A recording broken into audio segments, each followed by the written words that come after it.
So here we are in our first class of user interface design, and perhaps the first thing we should ask ourselves is, what is a user interface anyway?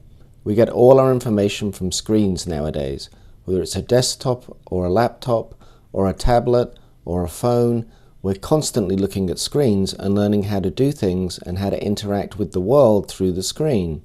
And there are certain conventions to the interface of the screen that we're used to. Whether those are buttons or menus, we understand how we access the information through a screen, through the interface. And these conventions are things that we've become used to, but within those conventions there are levels of flexibility that can shape the experience the user has with the content. We know we always have to scroll down to get content on a website or swipe from side to side on a phone, but what is the actual user interface itself and how does it work? The key components are the user and the interface. The user is the viewer or the person interacting with the content, and the interface is the way that the user gets to that content, how they access that content. So in a lot of ways, you could think about the interface as being a bridge between the user and the content, but that bridge is not totally passive. That bridge can shape the way the user experiences the content, and there are lots of models in the real world for how interfaces work. If you think about a book, for instance, that's an interface in itself. It's an interface between the reader and the story.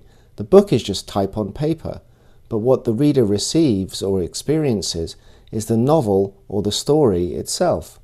You could look at something like road signs, where the driver is the user and what's being conveyed are the rules of the road through a graphic medium of a road sign.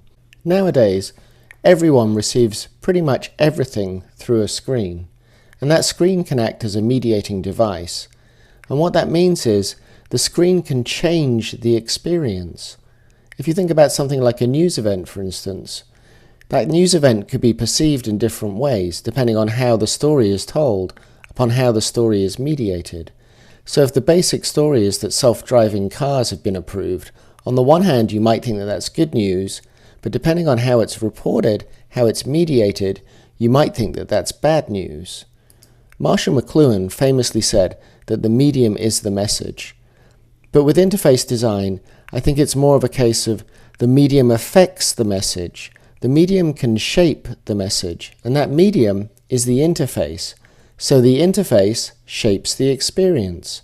So if everything everyone experiences is through the screen, through the interface, then the interface designer has a lot of power, because the interface designer is shaping every experience that everyone has. And this gets at the heart of what we're going to look at next.